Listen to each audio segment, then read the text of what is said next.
Welcome to Between the Lines, conversations to ignite social change with our very own Robert Mulhall, Kripalu's CEO, and members of our visionary cohort who are global wellness leaders, bringing their inspired practices of seeing, feeling, and healing to strengthen and repair the web of love that ties us all together. We gather here virtually with our campus located in the Berkshire Hills of Massachusetts on the unceded territory of the Stockbridge-Munsee Band of Mohegans.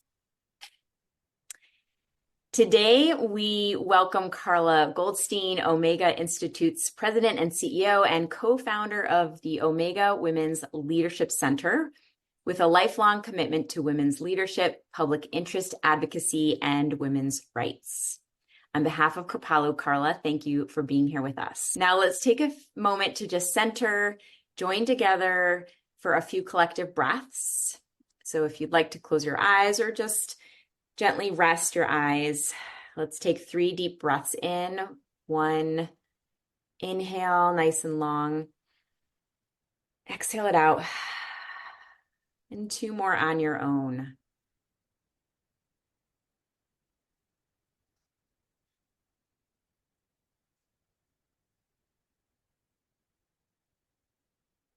And when you're ready, you can open your eyes, and I will now bring on Robert and Carla. Thank you so much.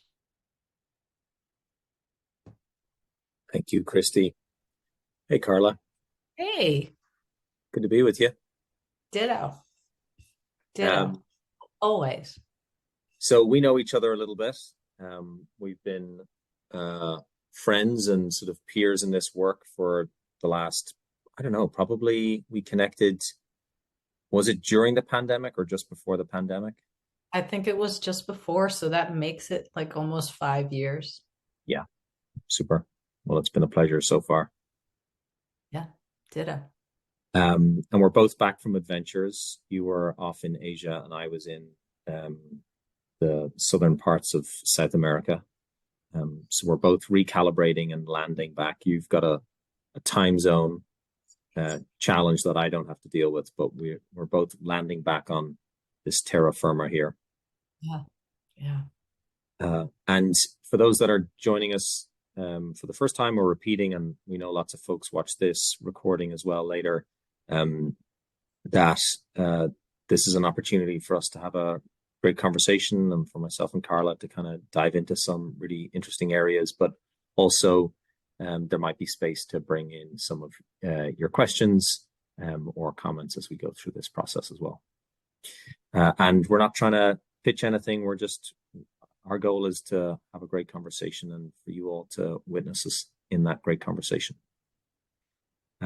So Carla, give us, you could answer this question over hours, I know that, but give us the few-minute version of like a little bit of your background that leads you to be the president and CEO of Omega. Sure. I professionally spent the first 25 years in public policy. I'm a lawyer by training, and I was sort of born into an activist family and community organizing early and very, very driven by the questions of public policy.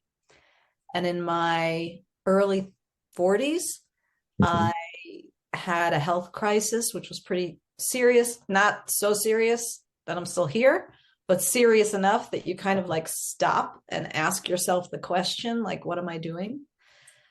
Is this what I want to do? Is this what's healthy to do? And I realized at that time that as an advocate for women's rights, I was bathing every day in rage, outrage, anger, fury, and caught in the web of recreating that which I really hoped would not exist in the world. You know, I wanted peace. I wanted community. I wanted people to feel held and cared for and loved. And yet I was in a process where I felt like I was always pounding my fists on reality, as Ani DeFranco has in a lyric. And at the same time that I had this health crisis, I met Omega.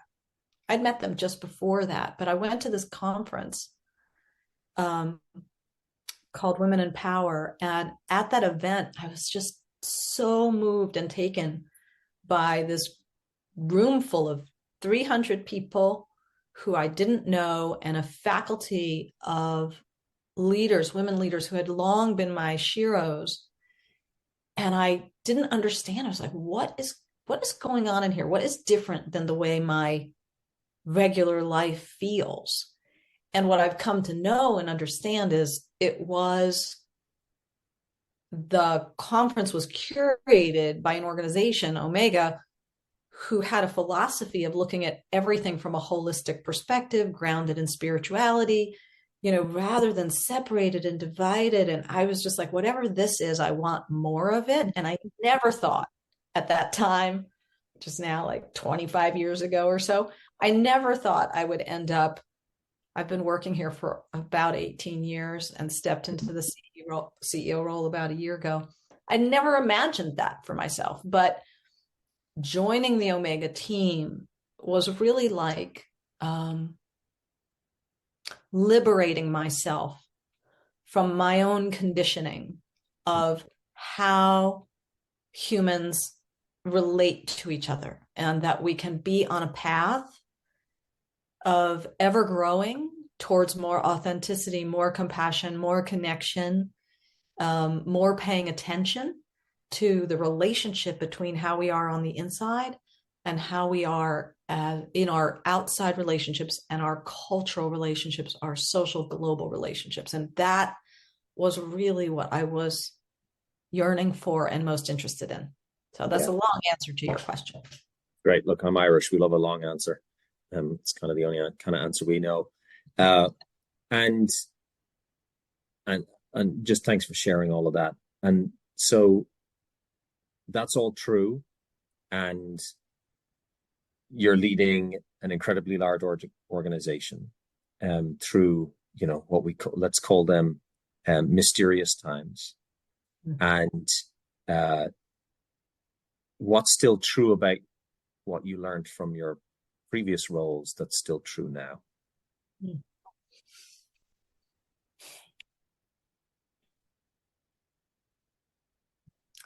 Well, that's a hard question to pick one place to answer from, but I'll just pick one. Yeah. Because the piece that feels still true is the piece that drove me away. Mm.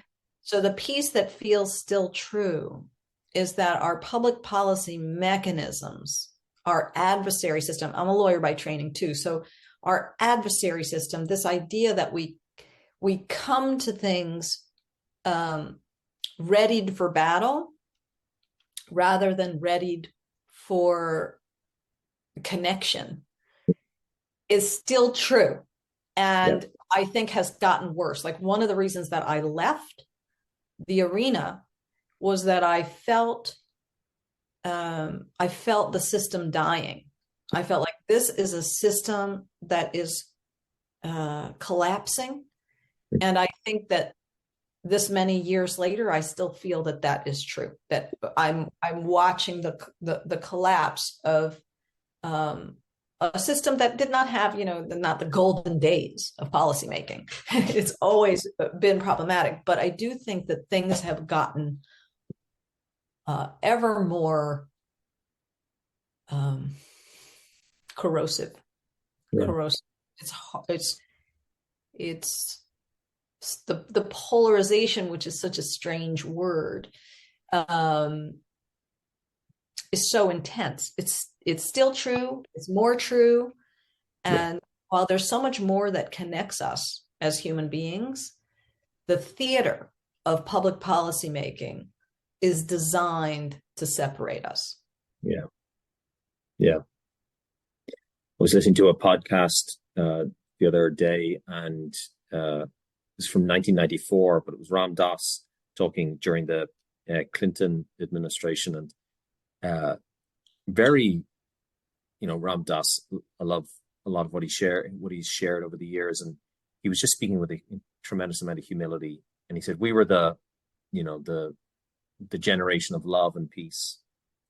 And he said, but in that, because of how we held our view of ourselves as better than the others, we created a deep sense of division, which then ties to a really strong opposition to what we were talking to. And he said, and that was in 1994, he was talking about this deep opposition, and as you've just said, the polarization, the division is just increased and increased. And I think about that a lot, of the words that we say as leaders of our organizations, the words that anybody's speaking, we're creating a sound. And what is that sound that we're creating? Is it ultimately a sound of unity and togetherness, even if we disagree? Or are we just creating, we're just kind of moving the furniture around the living room and thinking we're making things better, but we're just creating unexpected consequences down the road as well. Yeah. I mean, for me, one of the most important things that's also still true is the incredible injustice, the lack of justice. And I think one of the things that our movement, when I say our movement, I mean the spiritual movement, the personal growth movement, the yoga movement suffers from, is jumping to a unity principle without really acknowledging or analyzing or considering the vast injustice in conditions that people have to live with. And so to me, one of the big questions is, how do we grapple with discerning right from wrong, just from unjust, and hold a unity principle at the same time? How do we step up for, stand for a set of values, a set of principles, a set of actions, resource distribution, changes in policy and law that make for a more just world, and simultaneously see the humanity and the interconnection and the divinity of everybody? That is like a challenge, I think, for our movement. Yeah. I want to go into that a little bit further with you. So why is that that the opening sentence about the sort of the quickening to unity principle with the bypassing of the truth of injustice in the world? Why do you think that's not, like, come on, yoga talks about this. Every wisdom tradition talks about unity as one of the orienting principles of this world. Carla, you're saying don't go there first. What's the danger of going there? I'm asking, can we hold them simultaneously?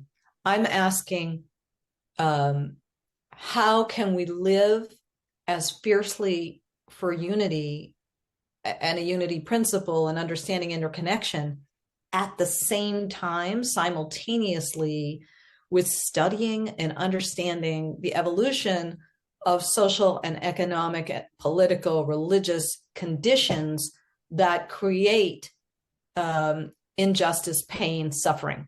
Like, for me, these things have been bifurcated. From a social change point of view, I always have thought of it as sort of coming out of the 60s and the 70s as a family split. You've got cousins, the cousins over here who are all about the way we change the world is to be the change, the Eastern principles of, if we're just kind, if we practice unity, if we do the inner reflection and then we're kind to each other, the world will change. And then you have the systems people. If we change systems and structures, if we change resource distribution, then the world will change and be better.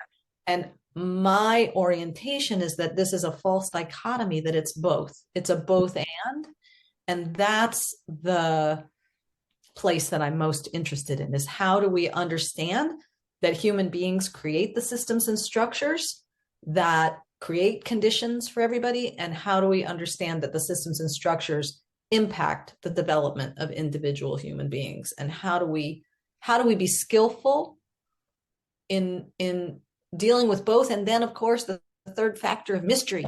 Who knows what's going on anyway? And how do we invite in mystery and spirit and the possibility, the optimistic possibility that we don't really know what's going on, but that if our intention, if we set an intention to bring healing to ourselves, to our families, to our community, no action is ever wasted. We don't know where it's going, but that's an important step. Yep. Yeah, I had lunch with somebody last week, and I don't think I'd said these words before, but I said there's so much spiritual bypassing going on. So this idea of like, no, we're all just one, everything's fine, there is a divine order to everything, which is an incredibly privileged sentence to be able to make. Well, the world is so much deep suffering in it and injustice.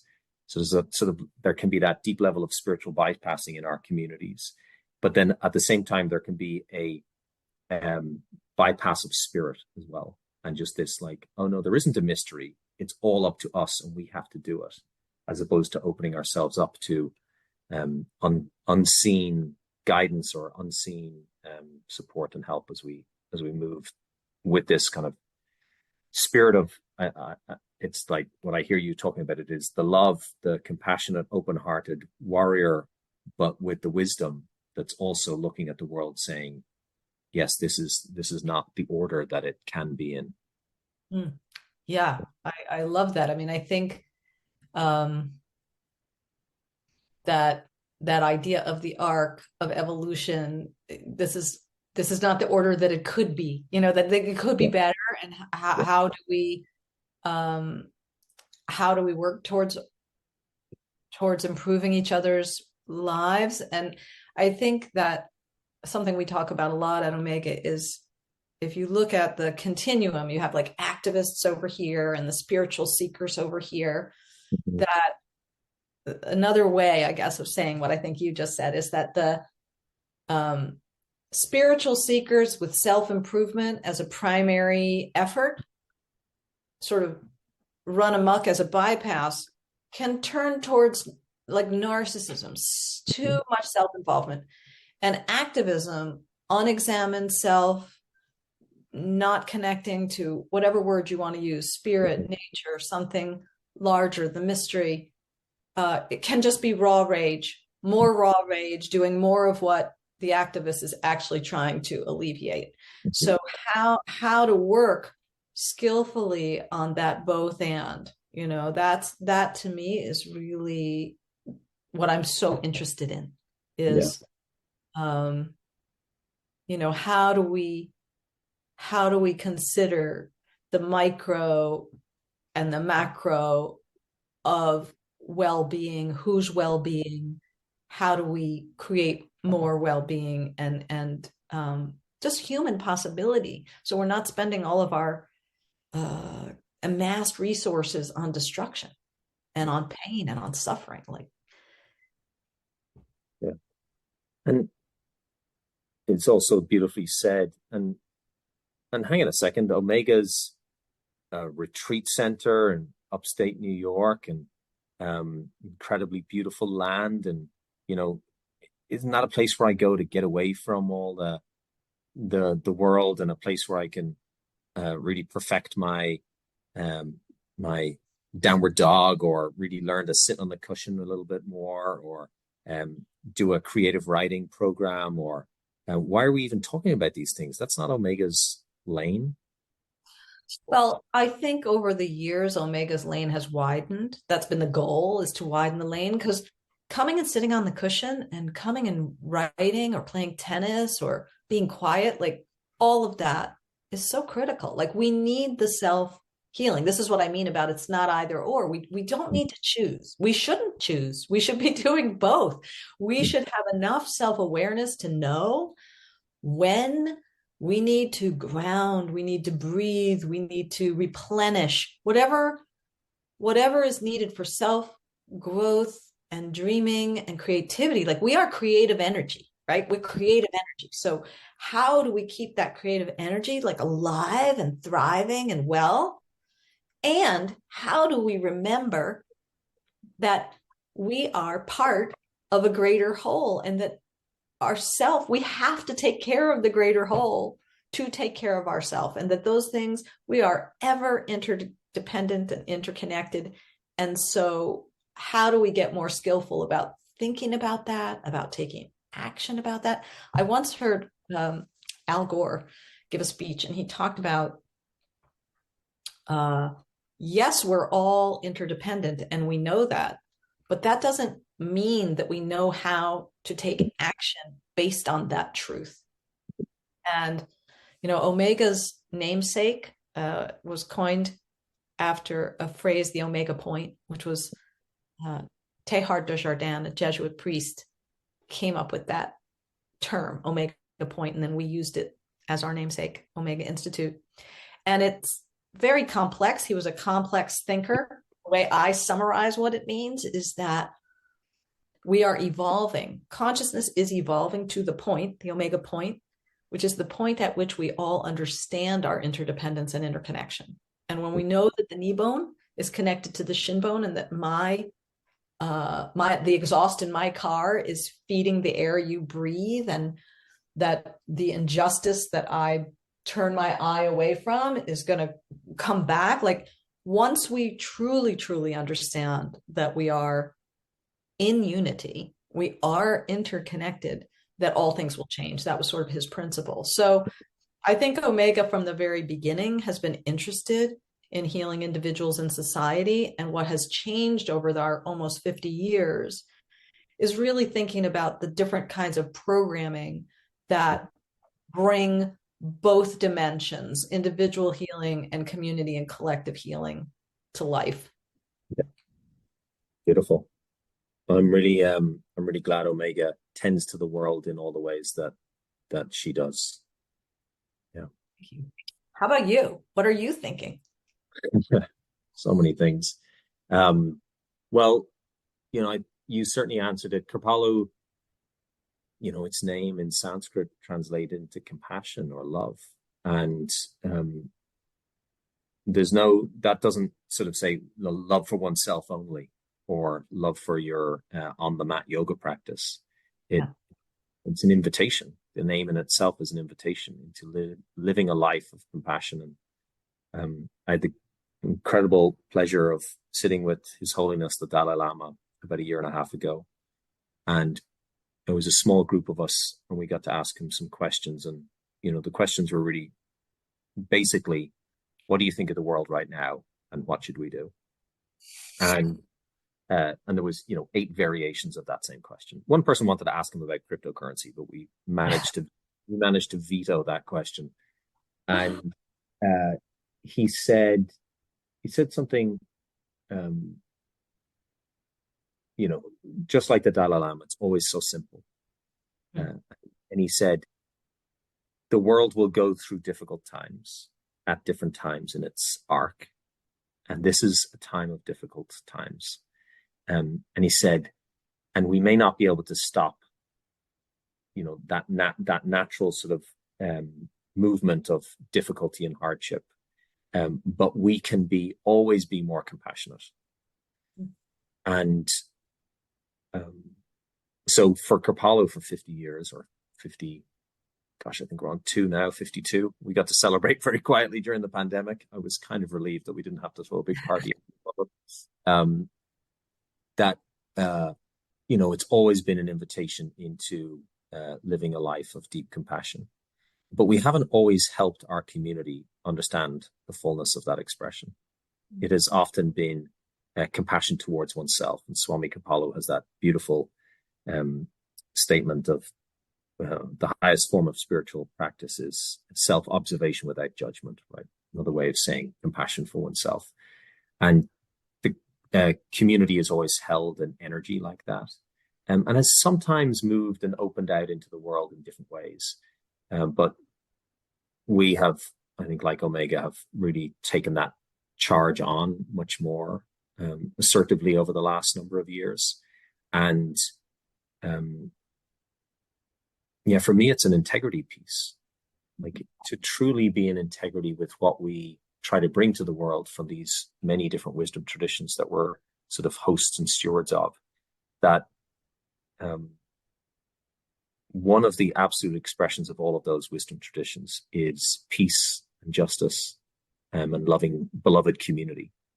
And if we're not talking about that, if we're not programming it, to your point, if we're not having conversations like this, if we're not trying to seek partnerships around this, seek funding that supports this, then I feel like I'm out of integrity as a leader of this organization. I don't feel like we are fully honoring the reason why we were created, and the namesake of Swami Kripalu that we are also indebted to. But I do think about it. I'm looking at our two little boxes here, like everybody else, and we're two white-bodied leaders. And maybe we can talk about that. Like, how do we hold that?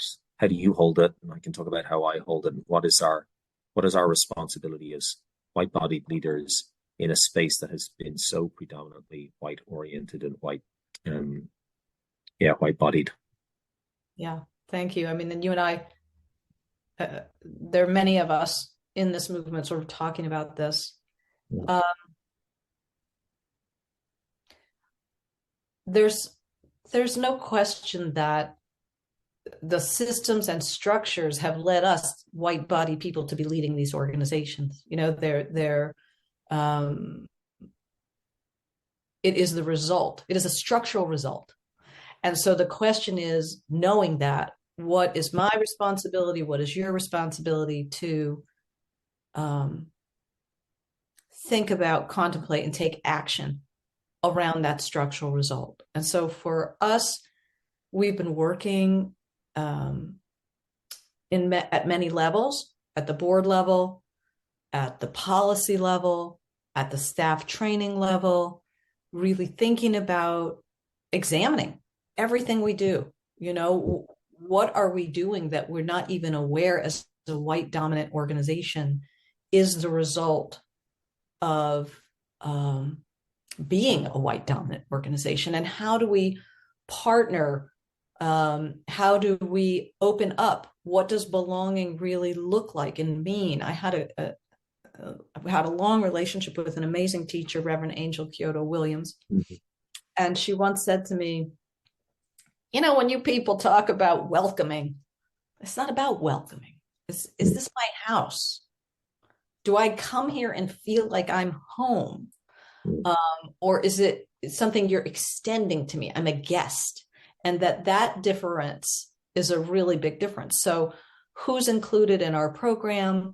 Who are we marketing to? What are the messages? What are the ideas, the platforms that we are using our resources to extend? All of these things are sort of big questions. And I think one of the most important things that I've done and been doing is a deep partnership with a woman named Vivian Kurtz Williams, who runs Harlem Wellness Center. And about 10 years ago, we just started talking to each other about how Harlem is a community that is so hurting, and that she wants to bring the kind of wellness and spiritual programming to Harlem, and that we've got all this experience, and how could we help each other? How could she bring the wisdom of Harlem to Omega, and how could Omega bring the wisdom that we've gained over years into Harlem? And I say that literally, but it's also metaphorically. And we have been making a lot of progress. We've done interesting things together. And we were reflecting on our progress the other day and trying to capture, well, what does this mean? And we came to the conclusion that we would start calling each other creative partners. Instead of trying to label it in some kind of Jedi, DEI language, that we're working creatively on these structural issues.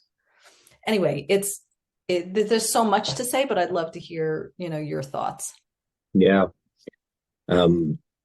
I just also want to call out the conference summit that I was at last year at Omega in, I think, August, September time. The intersection of spirituality and or well-being and social change, the intersection of well-being and social change. And just, I don't know how many people, a couple of hundred people from all walks of life and many different geographies that are thinking about the world, the inner world and the outer world. And I know Vivian was there and a big part of that as well. Just really fantastic work. Everything that you said about, what's on my mind as I think about my role and particularly in my body. Another piece that I'll add, when I was asked to step in as CEO, I remember calling a friend of color, and I said, can we just talk about this? I said, like, this is an opportunity for an organization to not, to change something at the top. And if I step in and say yes, then I close down that possibility for some of that change, right? A leader of color stepping in. So I wanted some of their counsel, and to help me think it through a little bit. And we had long conversations. And one of their questions was, do you think a leader of color would succeed at Kripalu now, like back in November 2020? And it was a very quick no, not because of their capacity or caliber, but because of the system that we had wasn't going to be supportive to them. It would have been, it hadn't done any of this. That's not true. It had done some of this work, but it hadn't made big enough strides for there to be a sense of transformation. And they said, well, one of the, from her perspective, she said, one of the hardest things or you can do is to put in a leader of color into a organization like Kripalu, and because the systems can't support them, then they fail or they burn out or whatever it is, and then that's not just. And she said, but what you could do is you could be a leader that readies the organization for that, for your answer to change to a yes. And so that has been part of my focus as well as CEO, is what's the changing in the soil and the environment to help, whenever I get hit by a bus or die in a skydiving accident or whatever happens to me, that the organization can then very confidently say, oh, we could absolutely support and help a leader of color or a leader that's not in a white male bodied body, that they could thrive here. And so that has looked like a lot of the things you've said, the deep work at the board and in our staff equity team at the policy level within the organization, the work of really trying to bring forward the value of equity into as many places within our internal system, as well as then our community. And through that, then looking at inclusion, and through that lens of equity and inclusion, then the natural diversification possibility that can happen with many more teachers of color and sort of guests or students of color coming as well. Yeah.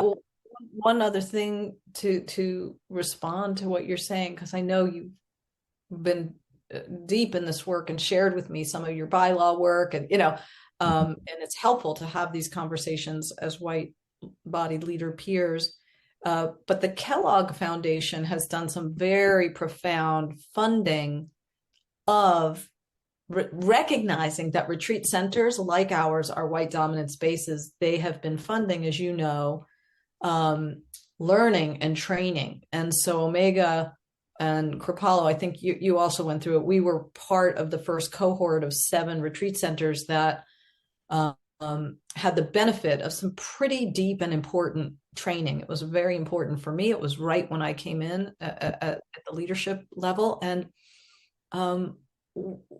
it reminded me that, training can really make a difference. And that when people can share at deep levels, there is an interest in healing.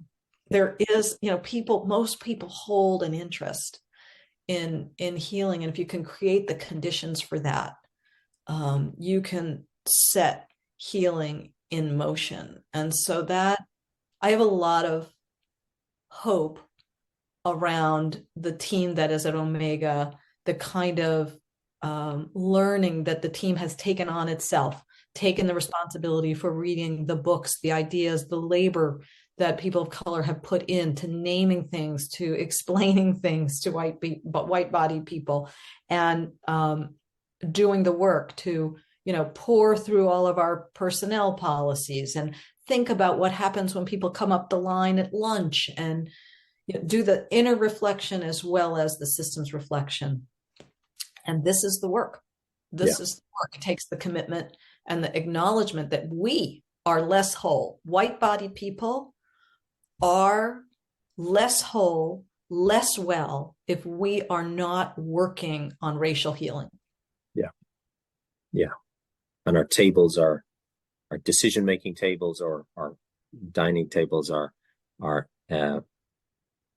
lack incredible beauty of mind and thought, etc., when we don't have real diversity sitting at the table with us. And we're talking about racial diversity, but it's diversity across, right, all the different ways we can think about that. We don't have long left. We want to see if I can ask questions forever, but want to see if there's any questions, if anybody wants to come off mute or throw it into the chat to see if there's a question for myself or Carla or both of us.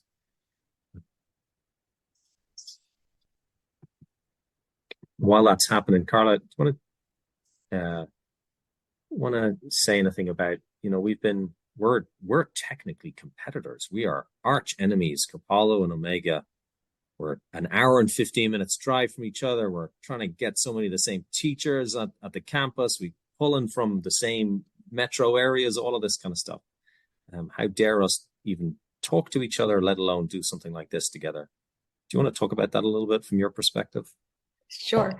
It's interesting because I do think it is, there is a generational opportunity when the original people who had hurtful relationships are not present and the next generation of people are there, healing can occur. And so that is also my hope around some of the stuff we were just talking about. But you and I came into leadership close in proximity. You reached out to me and said, hey, I think we could do some things together. And I said, hey, yeah, I think we could. And we are. And it's been a joy to do that. And this conversation is sort of a testimony to it, but we support each other in many other ways. And to me, it demonstrates, illuminates that cooperation as a dominant system for all humans is really possible. It's really possible, even though this is like such a micro example of it. Yeah. Thank you for that. We got a question. What do we admire about each other's leadership or organization? I'm gonna jump in first. So I'll talk about Omega and then I'll talk about Carla. Things that I love and I'm jealous about Omega. I love the way the campus is set up. I love the cabins, the sort of the sprawlingness of the campus. There's just always jealous of that. Whenever I'm there walking, I love that you have to continuously be out in nature to navigate Omega. And I love I actually love the name Omega.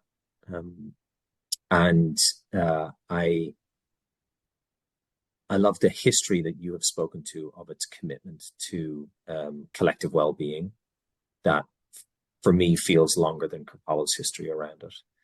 And that there's an edginess to Omega, and you're willing to be edgy as an organization. You're willing to sort of, you've got a little bit of the sort of Lower East Side, former maybe Lower East Side, New York City vibe. And I like that and I appreciate that. It takes courage to be gritty, and you all have been willing to be gritty.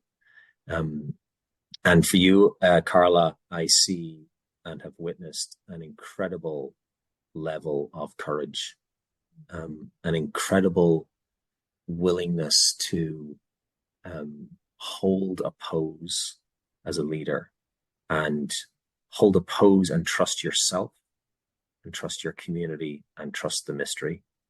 And not, and even though there was many times while you were holding that, you were probably feeling the, the beads of sweat go down your back, and as we're holding a chair pose in yoga or whatever it is. But and many times you're like, I just want to stand up from this for a second. But courage only comes from a big heart. So your heart, I've seen it demonstrated to be absolutely massive.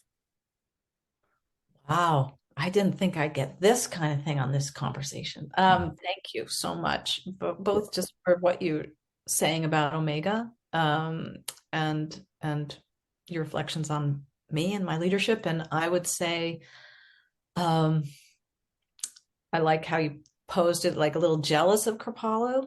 I think that the fact that you're year round, like we have to recreate ourselves we're only seasonal. So we have to like in and out, like grow up and down every 6 months. It's very resource heavy and difficult. So the fact that you have this continuity and that you're all inside, like even though we're outside, you're all inside. So there's something much more protective about that. And I also think, for us, our curriculum's very sprawling. It's, holistic living, the wheel of life, and your yoga. And even though yoga can be the center of a wheel of life, it's very specific. It's very specific. It's about yoking the breath to the heart, all the things that you've spoken so beautifully about. And I think that gives a vividness and a clarity to your call and to the explanation of why you exist that I have envy for.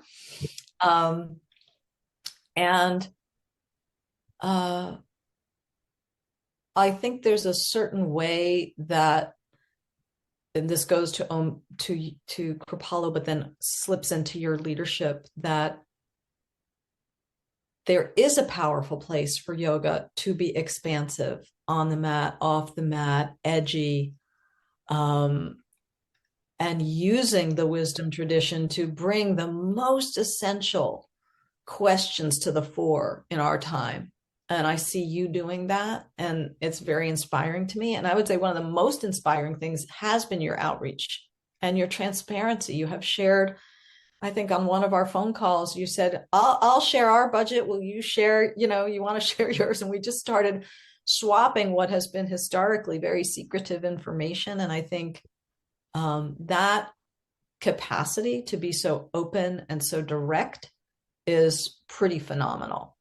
And I also really admire your honesty about how important love is. I think in our public rhetoric, we don't talk about love comfortably, because love has so many different, there's sexual connotation, there's romantic love, there's all this anxiety when we start talking about love. But I do think it is a very missing element of our public dialogue. So I love that you talk about love. And I'm grateful for your leadership and your outreach, because I think we're stronger when we're working together. And you have done that not only with me, but you sit on the board of Commonweal, and you've reached out to, many of the other retreat centers. And that brings a strength to all of us that I really admire and appreciate very much. Thank you. So glad we're friends. Ditto. And I'm glad our organizations are friends too. Yeah. In large tribute to you. Yeah. And you're going to be coming to Kripalu in a couple of days with some of your team, right, for a retreat? Yeah. I mean, this is a way, I think, for people to know that we're swapping resources, right? Your team came and had a retreat at Omega, and now you reciprocated, and our team's coming to you gratis. And it's like, I think one of the ironies, and this exists everywhere, right, that the shoemaker's shoes are the last tended. And so here we are, like offering retreats to everybody, but our staff doesn't get to go on retreat. So for us to enable each other's teams to be able to have the gift of retreat is really great. Yeah. And what I love, and we can wrap here for everybody, but what I love is what's behind that is love. We have a love for each other, and we have a deep desire for Kripalu has a deep desire for Omega to thrive, and I know Omega has the same desire for Kripalu. Yeah, absolutely. Yeah. It's like that idea. Starbucks has that policy of, if there's more successful Starbucks in the neighborhood, then all the Starbucks do well. When Omega does well, Kripalu does well, and when Kripalu does well, Omega does well. Yeah. I think that is the essence of the human journey. If we could come, that is the Omega point realization, right? Is my wellness is connected to your wellness. And what we say is, we believe that the well-being of every individual is deeply connected to the well-being of all living things. Yeah. So from Beautiful. Starbucks to Starbucks, follow to Omega. There we go. Wonderful. Well, thank you, Carla, for being here. Thank you, everybody else, for being with us. Christy, always for holding our hands so well through this as our moderator. And everybody for watching online later on. Thank you. Wishing you all an easeful night's sleep, letting the eclipse energy just wash off your back and moving into another day tomorrow. Thanks, Robert. Thanks, everybody. Thank you. Join us on May 13th for our next conversation. Thanks so much, Carla. Thanks, Robert.